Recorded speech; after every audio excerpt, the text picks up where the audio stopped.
എനിക്കൊരു കഴിവുമില്ല, എന്നെക്കൊണ്ട് ഒന്നിനും കൊള്ളില്ല എന്നെപ്പോഴും നെഗറ്റീവായി ചിന്തിക്കുന്നവർക്കായി ഞാനൊരു കഥ പറയാം. നിങ്ങൾ കുഞ്ഞായിരുന്നപ്പോൾ നിങ്ങളുടെ അച്ഛന്റെ പക്കൽ എത്ര കാറുകൾ ഉണ്ടായിരുന്നു? ഒരു അഭിമുഖത്തിൽ അവതാരകൻ ഫുട്ബോൾ സൂപ്പർ താരം ക്രിസ്ത്യാനോ റൊണാൾഡോയോട് ചോദിച്ചു. റൊണാൾഡോ ഒരു കള്ളച്ചിരിയോടെ ഇങ്ങനെ മറുപടി നൽകി: വീട്ടിൽ ഒട്ടേറെ കാറുകൾ ഉണ്ടായിരുന്നു, പക്ഷെ എല്ലാം കളിപ്പാട്ടമായിരുന്നു.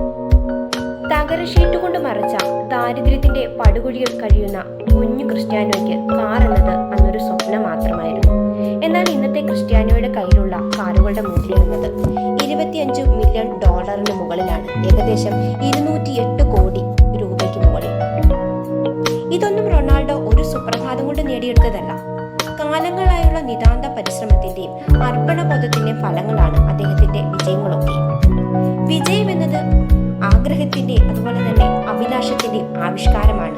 അത് പരിശ്രമത്തിന്റെ ഫലമാണ്.